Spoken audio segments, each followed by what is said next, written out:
The Galactic Coalition had ruled the known stars for 12,000 years. Their authority was absolute. Their word was law.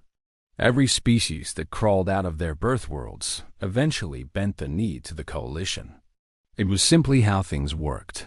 The strong ruled the weak. The advanced guided the primitive, and no one ever questioned this order. To question was to die. To resist was to be erased from history. The Coalition made sure of this.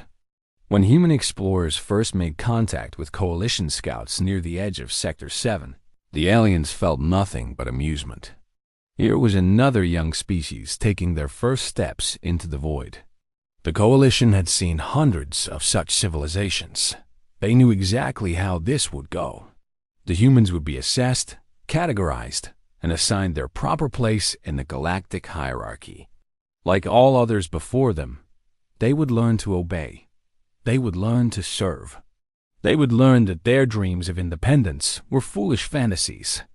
Ambassador Vorthal of the Krethian species was selected to handle first contact with Earth. He was considered perfect for the job. His scales were a deep purple, marking him as high nobility among his people.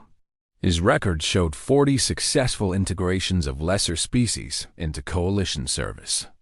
Each one had been convinced or crushed. He expected this mission to be no different from the others, perhaps even easier. After all, the humans were still confined to a single solar system. Their technology was primitive by galactic standards. Their weapons were laughable. Their ships moved slowly through space like wounded animals. Vorthal arrived at Earth with a fleet of 200 warships. This was standard practice. The Coalition believed in showing overwhelming force during first contact. It reminded new species of their place. It made negotiations simpler. No species had ever refused Coalition terms when staring at 200 plasma cannons pointed at their homeworld. Fear was the greatest teacher. Vorthal had learned this lesson well. The humans sent a single representative to meet Vorthal on his flagship. Her name was Captain Elena Rodriguez. She was a small woman with dark hair and calm eyes. Vorthal noticed she showed no fear when she walked through his massive ship. Her footsteps were steady. Her breathing was normal. Her heart rate did not increase.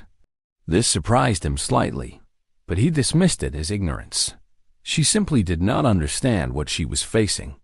She did not know that she was standing before her future master. The meeting took place in Vorthal's grand conference chamber. Holographic displays showed the Coalition's territory, spanning 3 entire galaxies. Walls displayed the symbols of the 1,000 species who served under Coalition rule. Monuments to conquest lined every corner. Everything was designed to intimidate, to show power, to make visitors feel small and helpless. Most representatives trembled when they entered this room. Some had fainted. A few had wept. Elena Rodriguez sat down across from Vorthal and folded her hands on the table. She waited for him to speak. Her expression remained neutral, professional, almost bored. Vorthal began with the standard speech. He explained the Coalition's history, their glorious conquests, their benevolent rule over lesser species. He described the magnificent order they had brought to a chaotic universe. He spoke of wars ended, diseases cured, and prosperity shared. He described the benefits of joining their empire, protection from raiders, access to trade networks, advanced technology beyond human imagination.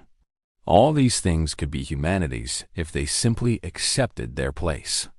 Then came the demands. Earth would provide resources and labor.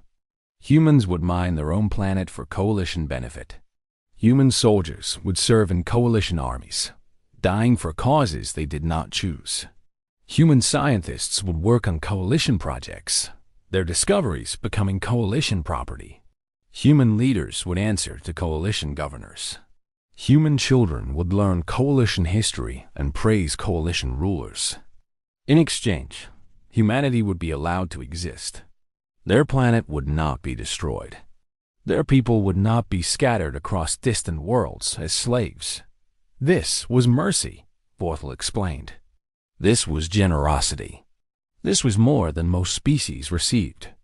Elena listened to everything without changing her expression. When Vorthel finished, she remained silent for a long moment. The ambassador grew uncomfortable. Usually, at this point, the alien representatives would ask frightened questions. They would beg for better terms. They would plead for time to consult with their governments. They would cry and promise loyalty. That was how the dance always went. Instead, Elena simply asked one question. Her voice was quiet but steady. There was no trembling, no desperation, just a simple request for information. She asked what would happen if humanity refused. Vorthel smiled. This question always came. He had answered it many times before. The answer was simple and absolute. Refusal meant war. And war against the coalition meant extinction. No species had ever survived opposing them. The coalition's fleets were endless. Their weapons could crack planets into rubble. Their soldiers numbered in the trillions. Their war machines had crushed civilizations far more advanced than humanity. Resistance was not just futile.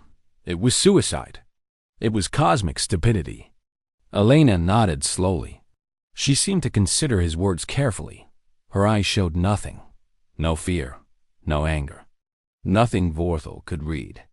Then she reached into her pocket and pulled out a small device. It looked like nothing special.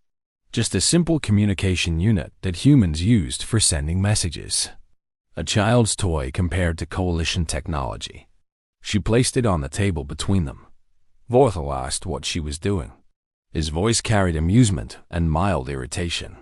Elena told him she was sending humanity's response to his offer. Her words were simple and direct. Vorthel laughed. He assumed she was contacting her government for instructions. Perhaps they would be reasonable. Perhaps they would accept the coalition's generous terms without further discussion. He waited patiently for her to finish, already planning his celebration of another successful integration. Elena pressed a single button on the device. 3 seconds later, every system on Vorthel's flagship went dark. The lights died instantly. The engines stopped humming. Life support systems failed without warning. Gravity generators shut down, and everything began to float. Every warship in the coalition fleet experienced the same instant death. 200 advanced vessels, each carrying thousands of crew members, became floating tombs in the cold void of space. Silence replaced the constant hum of technology. Vorthel found himself drifting in complete darkness. Emergency systems that should have activated remained silent. Backup power that should have kicked in never came. His personal translator stopped working. His armor went rigid around his body. Every piece of equipment he carried became dead weight. Everything technological simply ceased to function. For the first time in his long and privileged life, Vorthel felt true fear. Cold, primal terror gripped his hearts. The humans had somehow killed his entire fleet with a single button press. It was impossible. It should have been impossible. Coalition ships had the most advanced defenses in the known universe. They were protected against every type of attack imaginable. Electromagnetic pulses, computer viruses, quantum disruption, psychic interference.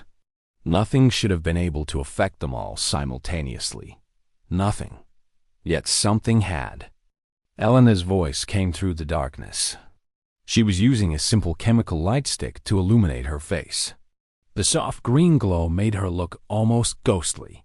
Her expression had not changed. She was still calm, still patient. She showed no satisfaction at what she had done. She explained what had happened in simple words that even a child could understand. Humans, she said, had noticed something interesting about coalition technology during their brief observation period. Everything in the coalition was connected. Every ship, every station, every device across their vast empire shared the same basic operating system, the same communication protocols, the same fundamental code. It was efficient. It allowed for easy coordination across 3 galaxies. It made the coalition powerful and organized. But it also meant that everything was vulnerable to the same attack. The humans had spent their entire space program developing countermeasures against their own networks being compromised. They were paranoid by nature. They expected attacks from everywhere. They were experts at finding weaknesses in connected systems. It was what they did best. They broke things to learn how to protect them. They attacked their own creations to find flaws before enemies could exploit them. Finding the fatal flaw in Coalition technology had taken them only 6 months. The device Elena had pressed did not send a message. It sent a signal. A very specific signal designed with surgical precision. That signal exploited a fundamental vulnerability in Coalition communication protocols. Once triggered, it spread instantly across any Coalition technology within range. It moved at the speed of light. It was unstoppable once released. And it killed everything it touched. Elena called it a gift. A small example of what humanity could do when threatened. A demonstration of human ingenuity when survival was at stake. She wanted Vorthal to understand something important. The Coalition's power came from their technology, their fleets, their weapons, their connected empire spanning galaxies. But that same connection was their greatest weakness. Humanity had just proved they could shut down anything the Coalition built, anywhere, at any time, with nothing more than a button press. If the Coalition attacked Earth, humanity would respond by destroying every piece of technology in the Coalition's empire. Every ship would die in space. Every station would go dark. Every planet that depended on Coalition systems for food production, water purification, and air recycling would face catastrophe. Trillions would perish. Entire species might go extinct. The Coalition's civilization would collapse in a single day. 12,000 years of empire would end in hours. Elena leaned forward in the darkness. Her voice remained calm, almost gentle. She told Vorthal that humanity was not interested in ruling anyone. They did not want an empire. They did not want to conquer other species or take their resources. But they would not be conquered either. They would not bow to tyrants. They would not serve masters. They would not become slaves to another power simply because that power was older or stronger. The Coalition could have peace with humanity. They could have trade and cooperation and genuine friendship between species. They could share knowledge and grow together. But they would never have obedience, never have submission, never have worship. If the Coalition wanted war, humanity would give them war. And it would be the last war the Coalition ever fought. Then she stood up and walked toward the door. Her footsteps were steady despite the lack of gravity. Before leaving, she turned back and told Vorthal that rescue ships were coming to save his crews. Humanity was not cruel. They would not let people die simply to prove a point. But she wanted him to remember this moment forever. She wanted him to remember what humanity was capable of when pushed. She wanted him to tell the Coalition exactly what happened here. Vorthal was eventually recovered along with most of his crew. The Coalition ships were towed back to their territory. The technology was examined by the best engineers in 3 galaxies. They worked for months trying to understand what had happened. They confirmed what Elena had said. The vulnerability was real. It was built into the foundation of everything the Coalition had ever created. Fixing it would take centuries of complete rebuilding. Perhaps longer. Perhaps never. News of the incident spread like fire through the Coalition. For the first time in 12,000 years, a species had stood against them and won. Not through superior numbers. Not through advanced weapons. Not through ancient technology or powerful allies. Through cleverness. Through understanding. Through the simple willingness to say no and mean it. The other servant species watched carefully. They remembered what freedom felt like. They wondered if perhaps the Coalition was not as invincible as they had always believed. Seeds of doubt grew into something more dangerous. Hope. Within a year, 3 species openly demanded independence. Within 5 years, 20 more had joined them. The coalition tried to threaten them with military action. But every time they mobilized their fleets, they remembered what happened to Vorthal. They remembered that their ships could be killed with a single signal from a species they had called primitive. They hesitated, and that hesitation destroyed their authority forever. Power requires certainty. The coalition no longer had any.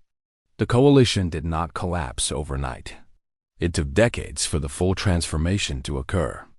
Old powers do not die quickly, but the process started on that day, in that dark conference room, with a small human woman pressing a single button. That moment changed the galaxy forever. Humanity eventually joined the galactic community as it rebuilt itself into something new. But they joined as equals. They joined as partners and allies. They helped other species develop their own defensive capabilities. They shared knowledge freely. They taught others that strength came not from domination, but from cooperation.